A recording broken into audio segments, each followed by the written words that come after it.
नमस्कार, स्वागत है आपका हमारे ऑनलाइन प्लेटफॉर्म परीक्षा कैंपस पर। मैं हूं अरुणेश कुमार। आज हम प्राचीन इतिहास की श्रृंखला में मगध साम्राज्य के उदय के विषय में पढ़ेंगे। इसके पहले वाली क्लास में हमने जैन धर्म और बौद्ध धर्म से संबंधित महत्वपूर्ण तथ्यों को देखा था और उसके साथ ही साथ उसके महत्वपूर्ण प्रश्नों को भी हमने सॉल्व करवाया था। तो आइए आज हम अपने इस मगध साम्राज्य को, जो जिसमें कई राजवंश जैसे हर्यक वंश, शिशुनाग वंश और नंद वंश प्रमुख हैं, इनके विषय में डिटेल से पढ़ते हैं कि क्या क्या चीजें हैं जो हमारे एग्जाम में बहुत ही उपयोगी होंगी। अगर हम मगध साम्राज्य के उत्कर्ष की बात करेंगे तो सबसे पहले हम देखते हैं कि इसका भौगोलिक स्थिति क्या है। तो भौगोलिक स्थिति वर्तमान में बिहार जो राज्य है वहीं पर मगध था। अगर हम राजधानी की बात करेंगे तो इसकी दो राजधानी थी। पहली थी गिरिव्रज या राजगृह और उसके बाद में पाटलिपुत्र इसकी राजधानी बनती है। तो गिरिव्रज जो है यह राजगृह इसी का नाम है। यह 5 पहाड़ियों से घिरा था, इसी की वजह से इसे राजगृह कहा जाता था। और पहाड़ियों के क्या नाम थे? विपुलगिरी, वैभवगिरी, उदयगिरी, सोनगिरी, रत्नगिरी। यह 5 पहाड़ियां थी। इन्हीं के बीच में राजगृह या गिरिव्रज जो है स्थित था। तो सामरिक दृष्टि से बहुत ही महत्वपूर्ण स्थल था, इसीलिए इसको राजधानी बनाया गया था। यहाँ पर आक्रमण करना बहुत ही कठिन था। और उसके बाद जब पाटलिपुत्र को राजधानी बनाया जाता है तो इसको भी सामरिक दृष्टि को देख करके ही पाटलिपुत्र को भी राजधानी बनाया जाता है। क्यों? क्योंकि यह 3 नदियों के संगम पर बसा था। कौन कौन सी नदी? गंगा, सोन और गंडक। तो इन नदियों के संगम पर था, जिसकी वजह से उस टाइम के जो आवागमन के मुख्य साधन जैसे नाव थे, तो वहां पर इसका प्रयोग व्यापार में बहुत ज्यादा होता था। तो इसलिए पाटलिपुत्र का भी महत्व था और जो पहली राजधानी थी गिरिव्रज या राजगृह, इसका भी सामरिक दृष्टि से महत्वपूर्ण था। अगर हम मगध की बात करेंगे तो सबसे पहले इसका उल्लेख अथर्ववेद में मिलता है, जबकि ऋग्वेद में इस क्षेत्र को कीकट क्षेत्र कहा गया है। क्या? कीकट क्षेत्र। अथर्ववेद में सबसे पहले मगध का उल्लेख मिलता है, जबकि ऋग्वेद में मगध को ही कीकट क्षेत्र कहा गया है। महाभारत और पुराणों के अनुसार प्रथम राजवंश बृहद्रथ वंश था, जिसका संस्थापक जरासंध का पिता बृहद्रथ थे। तो महाभारत और अगर हम पुराणों की बात करेंगे तो उसमें कहा गया है कि मगध का जो पहला राजवंश है बृहद्वंश है और उसका संस्थापक कौन है? जरासंध का, जो जरासंध के पिता थे बृहद्रथ थे। जरासंध कौन थे? महाभारत के समय क्या कहते हैं, कृष्ण के समकालीन माने जाते हैं। ठीक, इनका वध जो है भीम ने किया था। आगे देखते हैं मगध के प्रमुख राजवंश। पहला है हर्यक वंश। अगर इसका हम टाइम पीरियड की बात करेंगे तो 544 ईसा पूर्व से 412 ईसा पूर्व। शिशुनाग वंश 412 ईसा पूर्व से 344 ईसा पूर्व। और नंद वंश जो है 344 ईसा पूर्व से 324 ईसा पूर्व। तो इसके जो महत्वपूर्ण राजवंश है इसको ध्यान में रखिएगा, क्योंकि मिलान करने के प्रश्नों में ऐसे प्रश्न आते हैं। आगे देखते हैं, अगर हम हर्यक राजवंश की बात करें कि हर्यक वंश में कौन कौन से शासक हुए हैं, और कई बार खास करके नेट जेआरएफ की आपकी परीक्षाओं में इसका क्रम भी पूछता है, तो लास्ट के 4 शासकों के नाम दे देगा और क्रम मैच करने का देगा। क्योंकि आपको तो बिंबिसार और अजातशत्रु के विषय में तो पता रहेगा, पर जो लास्ट के हैं उस पर ध्यान कम जाता है, तो इसको भी ध्यान में रखिएगा। बिंबिसार का जो शासन काल है 544 ईसा पूर्व से 492 ईसा पूर्व है। अजातशत्रु का 492 ईसा पूर्व से 460 ईसा पूर्व। उदयन का जो समय है 460 ईसा पूर्व से 444 ईसा पूर्व। अनिरुद्ध का जो समय है 444 ईसा पूर्व से 440 ईसा पूर्व। और जो मुंडक है इसका समय 440 से 437 ईसा पूर्व। और नागदशक जो हर्यक वंश का अंतिम शासक था, इसका समय है 437 ईसा पूर्व से 412 ईसा पूर्व। हर्यक वंश को पितृहंता वंश भी कहा जाता है, क्योंकि इसके जो शासक हुए हैं अपने पिता की हत्या करके राजा बने हैं, इसीलिए इसको पितृहंता वंश भी कहा जाता है। अब देख लेते हैं हर्यक वंश में बिंबिसार के विषय में। तो आपको पता ही होगा इनका समय क्या है, 544 से 492 ईसा पूर्व। जैन साहित्य में इनका नाम श्रेणिक मिलता है। अब देखिए, अब जो नेट के पेपर हो रहे हैं उसमें पहले के जैसा पैटर्न नहीं रहा, अब पैटर्न चेंज हुआ है। तो अब ऐसा प्रश्न आएगा, कथन, दो कथन दे देगा, फिर ऑप्शन देगा कि निम्नलिखित में से कौन से कथन सही है, फिर उसमें देगा ए केवल एक, बी केवल दो, ए और सी दोनों, या फिर इनमें से कोई नहीं। तो ऐसे प्रश्न आएंगे तो आपको ध्यान में रखना होगा। जैन साहित्य में इसका नाम श्रेणिक है। इसके पिता की अगर हम बात करेंगे तो मत्स्य पुराण में इसके पिता को, मतलब बिम्बिसार के पिता को क्षैत्रोजस कहा गया है, जबकि दीप वंश में बोधिस और महापद्म जो तिब्बती अनुश्रुति है, इसमें इनके पिता का नाम महापद्म है। जबकि टर्नर जो इतिहासकार हैं, इतिहासकार टर्नर हैं, इन्होंने क्या किया था, अशोक की लिपि को सही सही पढ़ा था शुद्ध रूप में। तो इनका मानना है कि बिम्बिसार के पिता का नाम भट्टीय था। ठीक, और एक चीज ध्यान में रखिएगा, बिम्बिसार जो है यह क्या काम कर रहे हैं, अपने साम्राज्य को बढ़ाने के लिए कई राजवंशों से शादियां कर रहे हैं। तो इनका विवाह, जो पहला विवाह है, लिच्छवी गणराज्य की चेटक की पुत्री चेलना या छेलना से इनका पहला विवाह हुआ था। एक चीज ध्यान में रखिएगा, जब प्रश्न पूछेगा तो अक्सर प्रश्न में क्या देता है कि बिम्बिसार का पहला विवाह चेटक की यहाँ पर पुत्री की जगह न करके बहन दे देता है। चेटक की बहन छेलना से हुआ था, जबकि चेटक की बहन नहीं है, चेटक की क्या है, पुत्री है। तो इसको ध्यान में रखिएगा। जो दूसरा विवाह है, कौशल नरेश प्रसेनजीत की बहन महाकोशला से हुआ था। और तीसरा जो है, मध्य देश की राजकुमारी थी क्षेमा, इनके साथ इनका विवाह हुआ था। यानी 3 विवाह इन्होंने किया था। जबकि महावग्ग एक पुस्तक है, इसमें इसके अनुसार बिम्बिसार की 500 रानियां थी, यानी बहुत सारे विवाह किए थे। जब प्रश्न पूछता है तो मैं क्या बताया था आपको कि जब प्रश्न पूछेगा तो कथन देगा, तो इसमें जो है यहाँ पर पुत्री की जगह बहन दे देगा, और कौशल नरेश प्रसेनजीत की बहन की जगह यहाँ पर पुत्री दे देगा। तो इसको ध्यान में रखिएगा। पहला जो विवाह है चेटक की पुत्री छेलना है, और जो दूसरा विवाह है प्रसेनजीत की बहन महाकौशला है। तो ध्यान में रखिएगा इसको। आगे देखते हैं, बिम्बिसार ने राजगृह की स्थापना की। प्रश्न पूछता है ऐसा कि राजगृह का संस्थापक कौन है, तो बिम्बिसार हैं। उसे दूसरी राजधानी बनाया। राजगृह का वास्तुकार महागोविंद था। महत्वपूर्ण है, यह भी प्रश्न पूछा जाता है।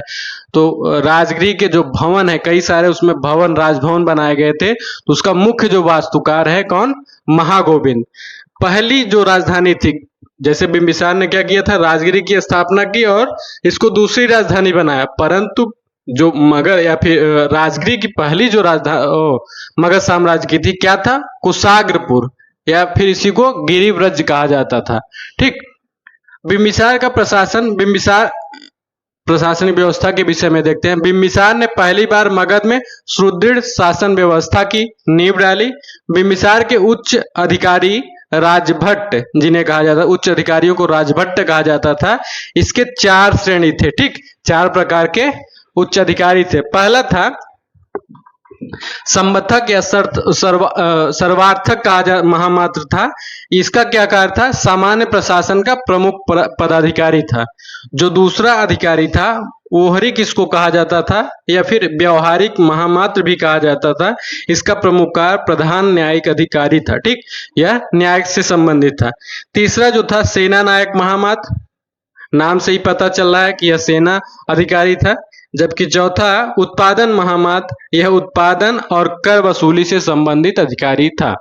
आगे देखते हैं, अगर हम धर्म की बात करेंगे कि बिम्बिसार जो है किस धर्म का मानने वाला था, तो तत्कालीन समय में जितने भी इस टाइम के जैसे जैन धर्म और बौद्ध धर्म या फिर ब्राह्मण धर्म रहे हों, बिम्बिसार ने सभी को समान संरक्षण दिया था। ठीक, परंतु उसका झुकाव बौद्ध धर्म की ओर ज्यादा था। सुत्त निपात के अनुसार महात्मा बुद्ध का मित्र था और संरक्षक था। विनय पिटक के अनुसार उसने बौद्ध धर्म ग्रहण किया।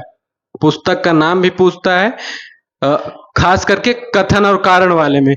तो विनय पिटक जो बौद्ध साहित्य की पुस्तक है, उसके अनुसार बिम्बिसार ने बौद्ध धर्म ग्रहण किया। बुद्ध को वेलुवन उद्यान दान में दिया। ठीक, किसने, बिम्बिसार ने बुद्ध को वेलुवन जो उद्यान है उसको दान में दिया। और अपना जो राज्यवैद्य इनका था, बिम्बिसार का राज्यवैद्य जीवक था, उसको बुद्ध का वैद्य नियुक्त किया। बुद्ध और जो बौद्ध संघ है उसका वैद्य नियुक्त किया। ठीक, तो ध्यान में रखिएगा। इससे क्या पता चलता है कि ये बौद्ध धर्म का मानने वाला उसको संरक्षक देता था। ठीक, तो विनय पिटक जो बौद्ध साहित्य उसके अनुसार बौद्ध धर्म ग्रहण किया था। जैन स्रोतों के अनुसार बिम्बिसार ने महावीर से मंडी कुक्षित चैत्य में परिवार सहित भेंट की और जैन धर्म ग्रहण किया। यानी जो उस समय के धर्म है वे अपना अलग अलग दावा कर रहे हैं। विनय पिटक कह रहा है कि बौद्ध धर्म ग्रहण किया है बिम्बिसार ने, जबकि जैन स्रोत हैं उस टाइम के, जो उनका कहना है कि महावीर से मंडी कुक्षी जो चैत्य है वहां पर परिवार सहित भेंट किया और वहीं पर बिम्बिसार ने जैन धर्म ग्रहण किया।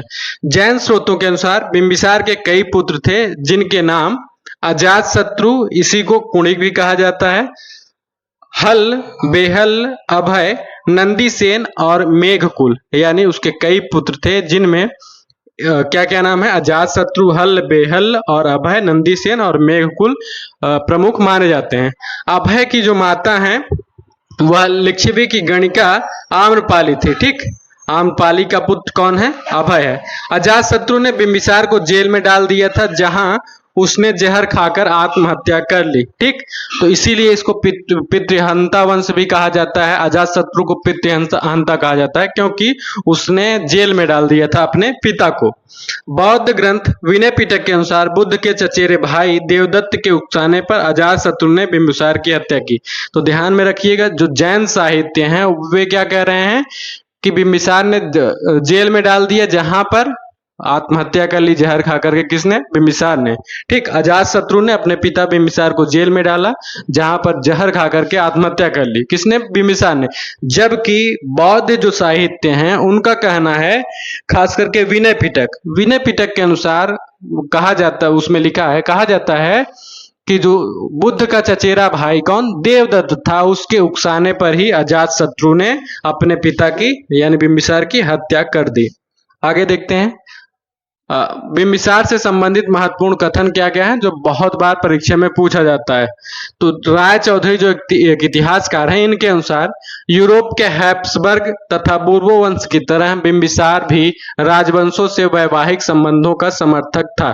जैसा कि मैंने आपको पहले ही बताया, पहला विवाह चेटक की पुत्री से, दूसरा विवाह प्रसेनजीत की बहन महाकौशला से और तीसरा विवाह मध्य देश की राजकुमारी क्षेमा से इसने किया।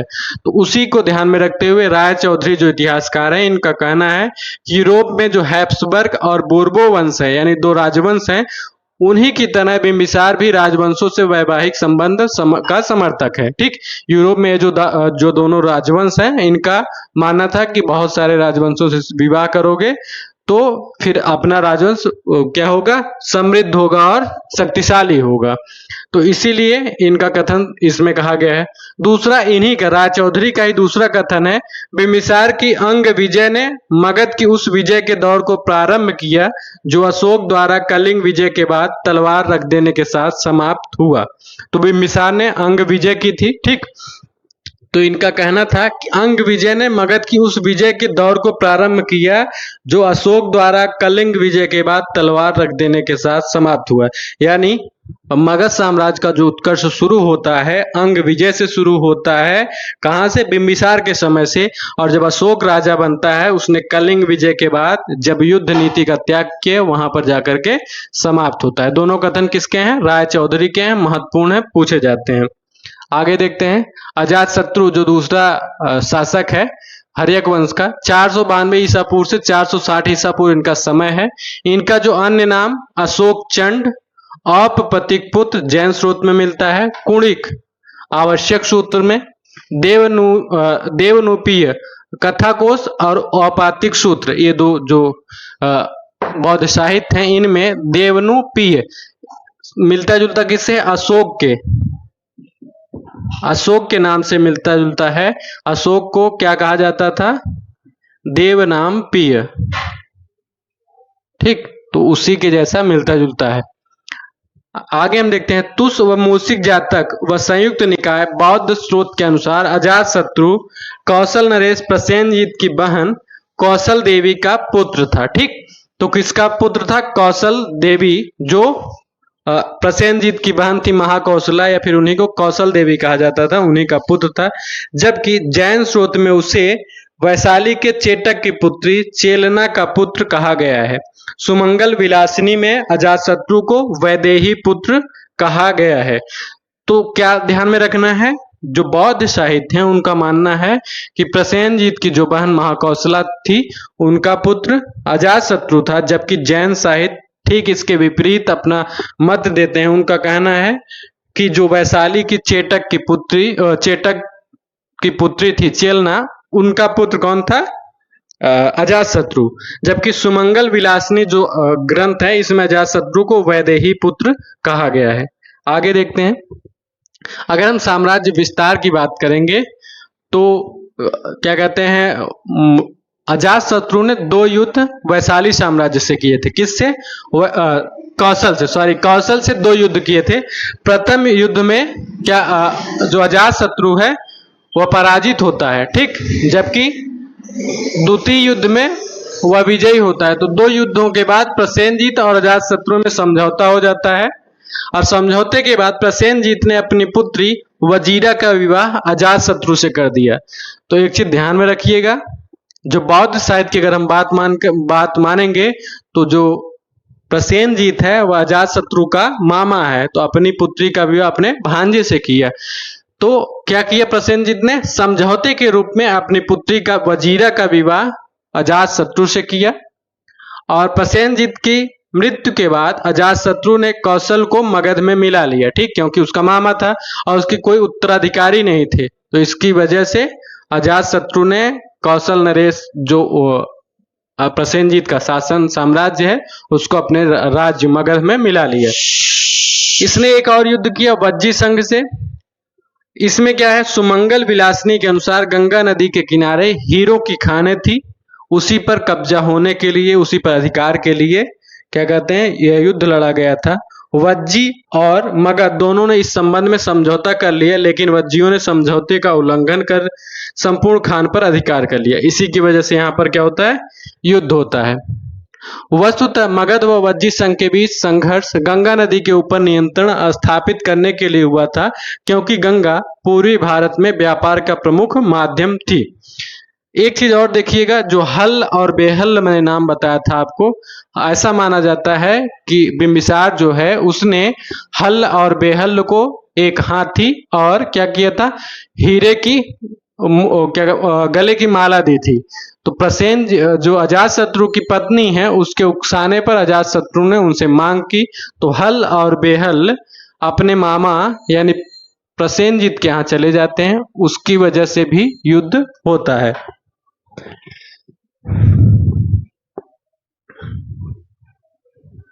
आगे देखते हैं। महात्मा बुद्ध ने अजातशत्रु के मंत्री वस्यकार से अपना मत व्यक्त किया था कि वज्जी को तब तक पराजित नहीं किया जा सकता जब तक कि वह अपरिहानीय धम्म यानी एकता, संगठन, पारस्परिक सद्भाव व सम्मान का पालन करता रहेगा। यानी महात्मा बुद्ध ने जो अजातशत्रु ने महात्मा बुद्ध से सहायता मतलब युद्ध में सफल होने के लिए सहायता मांगी थी, तो उसमें महात्मा बुद्ध ने कहा था कि वज्जी संघ को तब तक परास्त नहीं किया जा सकता है जब तक कि उसमें एकता है, ठीक।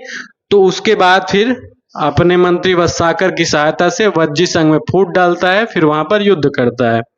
जैन ग्रंथ निर्यावली सूत्र के अनुसार उस समय चेटक लिच्छवी गण का प्रधान था। उसने 9 लिच्छवियों, 9 मल्लों तथा काशी और कौशल के 18 गणराज्यों को एकत्र कर मगध नरेश के विरुद्ध 36 राज्यों के विशाल संघ का संयुक्त मोर्चा बनाया। किसमें विवरण मिलता है? निर्यावली सूत्र में, ठीक, निर्यावली सूत्र में यह विवरण मिलता है और यह प्रश्न में पूछा भी जाता है। आगे देखते हैं। इसके समय प्रथम बौद्ध संगीति का आयोजन राजगृह में 483 ईसा पूर्व में हुआ था। उवासक दशाओं के अनुसार इस युद्ध में अजातशत्रु ने रथमूसल, महाशिलाकंटक नामक हथियारों का प्रयोग किया था। वज्जी संघ से जब युद्ध हुआ था उसमें रथमूसल और महाशिलाकंटक जो हथियार थे इनका प्रयोग अजातशत्रु ने किया था। बौद्ध साहित्य में इसे पितृहंता कहकर इसकी निंदा की गई है, ठीक।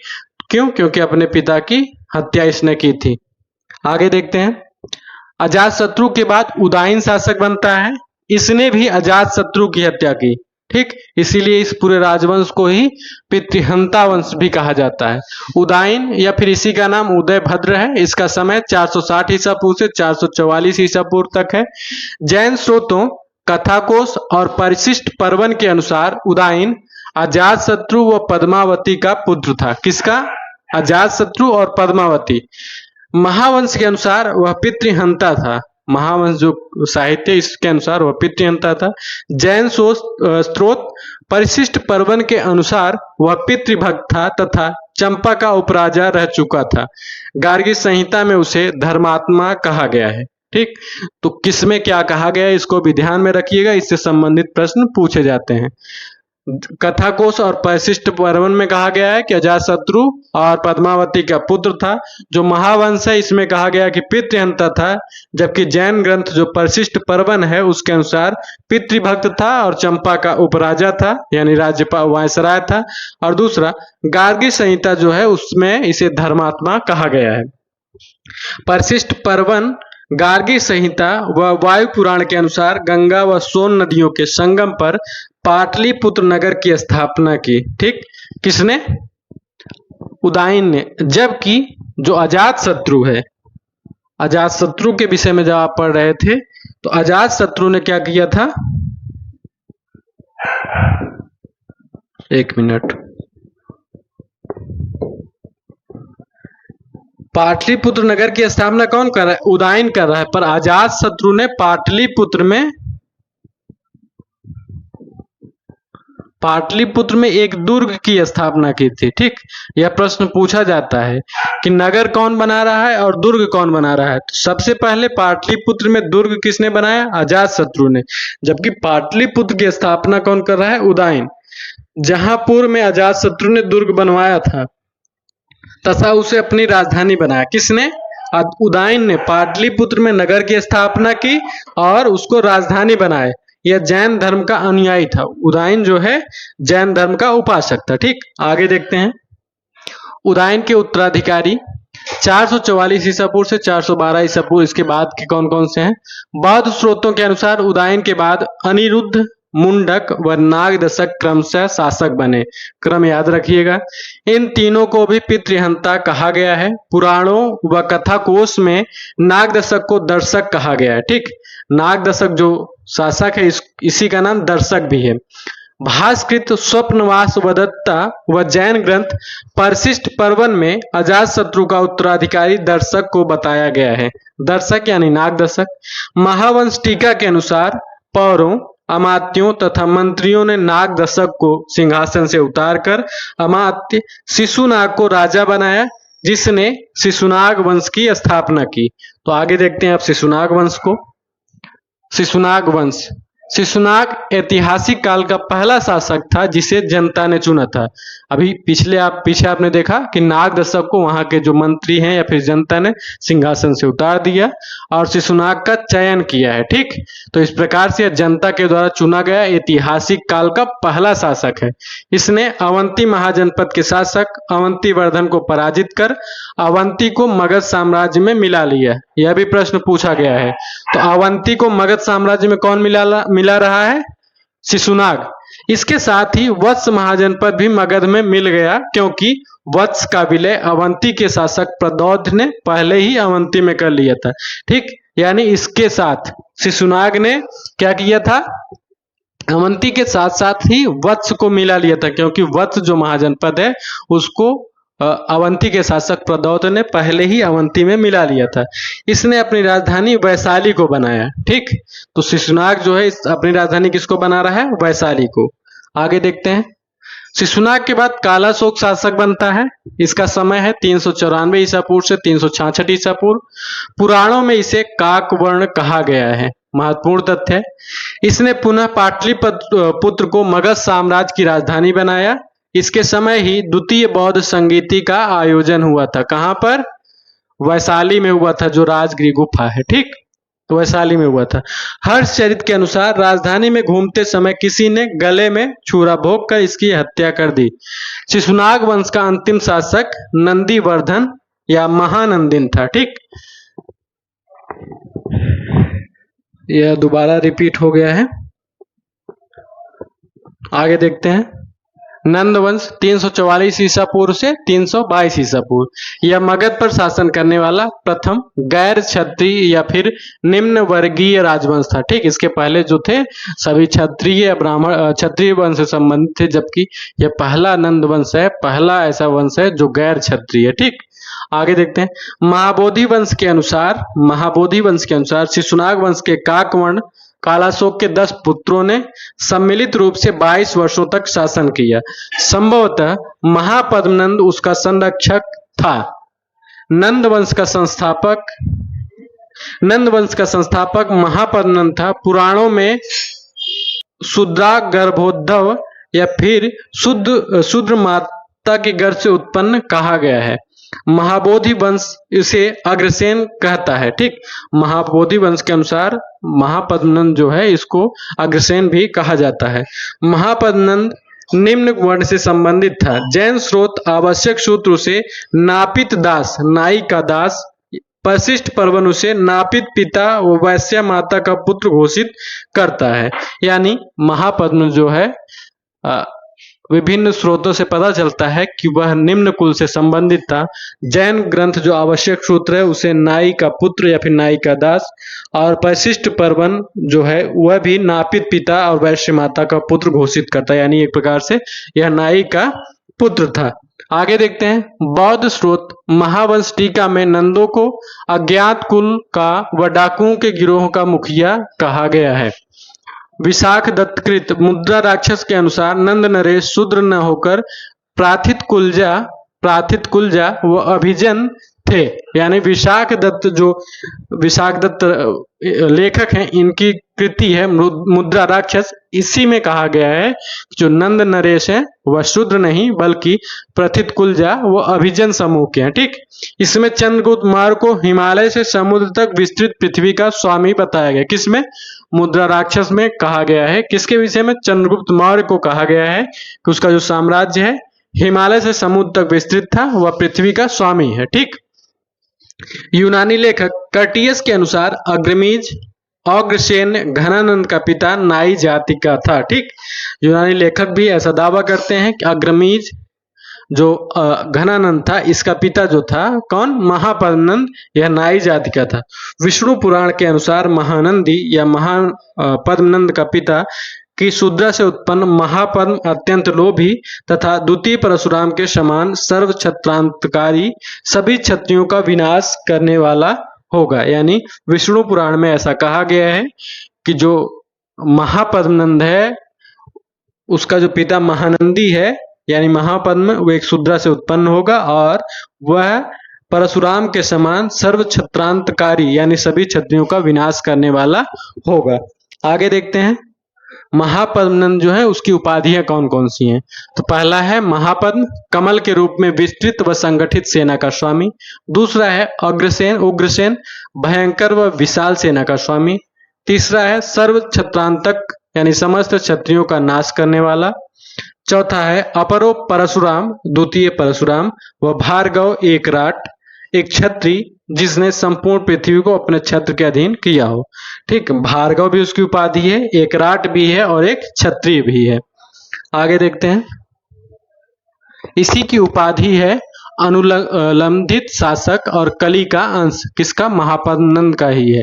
महापद्मनंद के पास एक विशाल सेना थी। कर्टियस के अनुसार नंदों की सेना में 20,000 अश्वारोही, 2 लाख पैदल और 2,000 रथ और 3,000 हाथी थे। तो यह भी प्रश्न पूछता है कौन सा राइटर है? तो कर्टियस जो उस समय का लेखक है उसके अनुसार कहा गया है कि नंदों की सेना में 20,000 अश्वारोही थे, 2 लाख पैदल सैनिक थे, 2,000 रथ थे और 3,000 हाथी थे। इस विशाल सेना के साथ उसने इक्ष्वाकु, पांचाल, काशी, अस्मक, कुरु, सूरसेन आदि को विजित कर अपने साम्राज्य का विस्तार किया। आगे देखते हैं। महापद्मनंद ने कलिंग की भी विजय की थी। खारवेल के हाथी गुम्फा अभिलेख से ज्ञात होता है कि किसी नंद राजा ने वहां पर एक नहर का निर्माण करवाया था। ठीक, तो एक प्रकार से नहर का निर्माण कौन कर रहा है? महापद्मनंद। तो नहर का प्राचीन काल में नहर के निर्माणकर्ता के रूप में खारवेल से पहले महापद नंद का नाम आता है। और एक आदि जिनकी प्रतिमा अपने राज्य में लेकर गया, यानी जब यहाँ पर कलिंग पर आक्रमण किया वहां पर उसने एक नहर का निर्माण करवाया और एक जैन जो संत थे, उनके जैन महात्मा थे, उनकी एक प्रतिमा को अपने राज्य ले गया था। उसके साम्राज्य की सीमा पश्चिम में ब्यास नदी तक थी। ठीक, आगे देखते हैं। घनानंद की अगर हम बात करेंगे, घनानंद महापद्मनंद का पुत्र था। तो घनानंद नंद वंश का अंतिम शासक था, सिकंदर महान का समकालीन था। यूनानी लेखकों ने उसे अग्रमीज या अग्रसेन जैनरमीज के नाम से संबोधित किया है। जेनोफोन जो उस समय के लेखक हैं उसे बहुत धनाढ़ व्यक्ति बताते हैं। ठीक, जेनोफोन उस टाइम के एक लेखक हैं, उनका मानना था कि बहुत ही धनाढ़ व्यक्ति था। बौद्ध, तमिल व संस्कृत ग्रंथों से भी इसकी अतुल्य संपत्ति की जानकारी मिलती है। दीपवंश व महावंश के अनुसार उसने 80 करोड़ धनराशि गंगा के भीतर एक पर्वत गुफा में छिपाकर रखी थी। कथा सरितसागर के अनुसार नंदों के पास 11 करोड़ स्वर्ण मुद्राएं थी।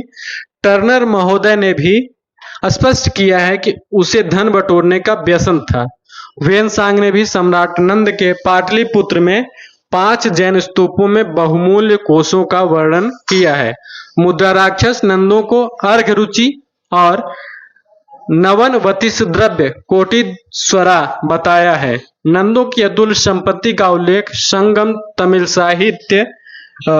तमिल कवि मामुल नूर ने भी किया है। जो संगम साहित्य के महत्वपूर्ण तमिल कवि हैं मामल नूर, इन्होंने भी ऐसा लिखा है कि घनानंद बहुत ही धनाढ़ व्यक्ति था, उसके पास बहुत सारे पैसे थे। जो कथा सरितसागर है उसके अनुसार नंदों के पास जो है 11 करोड़ रुपए धनराशि की स्वर्ण मुद्राएं थी। ठीक, 11 करोड़ स्वर्ण मुद्राएं थी।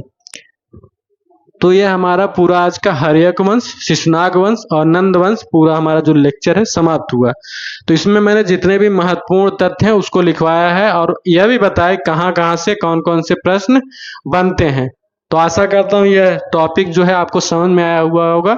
इसका अगर आपको PDF प्राप्त करना हो तो हमारे टेलीग्राम चैनल से आप जुड़ सकते हैं। और एक चीज ध्यान में रखिएगा, आप पूरा वीडियो देखा करिए, क्योंकि इसमें इतने इंपॉर्टेंट चीजें बताई जाती हैं। वो नेट और PGT की जो परीक्षाएं होती हैं और विभिन्न जो एग्जाम होते हैं उसमें बहुत ही महत्वपूर्ण है। आपको लगता होगा कि फ्री में पढ़ाया जा रहा है तो बहुत उपयोगी नहीं है, ऐसे ही है। अगर आप इसको प्रीवियस ईयर क्वेश्चन पेपर मिलाएंगे और फिर इस नोट्स को मिलाएंगे, इस लेक्चर को देखेंगे, तब आपको पता चलेगा कि कितने महत्वपूर्ण तथ्य इसमें शामिल किए गए हैं।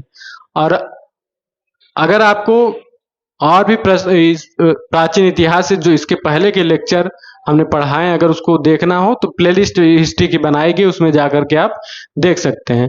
तो मिलते हैं आपसे अगले वीडियो में, तब तक के लिए धन्यवाद।